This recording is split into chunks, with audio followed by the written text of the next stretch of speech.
Women employees మహిళా ఉద్యోగులకి mandatory menstrual leave ఇవ్వాలని చెప్పి సుప్రీంకోర్టులో ఒక పిటిషన్ పడింది. దాన్ని సుప్రీంకోర్టు రిజెక్ట్ చేసింది.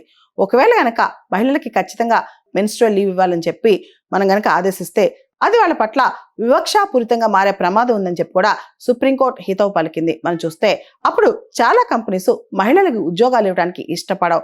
అంతేకాదు ఉమెన్ ఎంప్లాయబిలిటీ తగ్గుద్ది, హైరింగ్ డిస్క్రిమినేషన్ పెరుగుద్దని చెప్పి సుప్రీంకోర్టు చెప్పుకొచ్చింది అనమాట. సో ఏ కంపెనీకి ఆ కంపెనీ ఉమెన్కి మెన్స్ట్రువల్ లీవ్స్ చాలా వరకు ఇస్తా ఉంది. కానీ పూర్తి స్థాయిలో దాన్ని మ్యాండేటరీ చేస్తే ఉమెన్ డిస్క్రిమినేషన్ గురయ్యే ప్రమాదం ఉందని చెప్పి సుప్రీంకోర్టు వ్యాఖ్యానించింది అనమాట.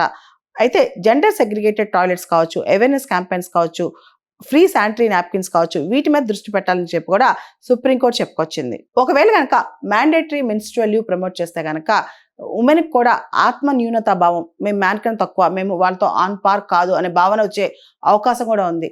అయితే గత మాసంలో సుప్రీంకోర్టు ఇంకో వ్యాఖ్య కూడా చేసింది. మెన్స్ట్రువల్ హైజీన్ అనేది మన ఫండమెంటల్ రైట్ అని చెప్పి. ఆడపిల్లలకు సంబంధించి సుప్రీంకోర్టు అద్భుతమైన తీర్పు ఇచ్చింది.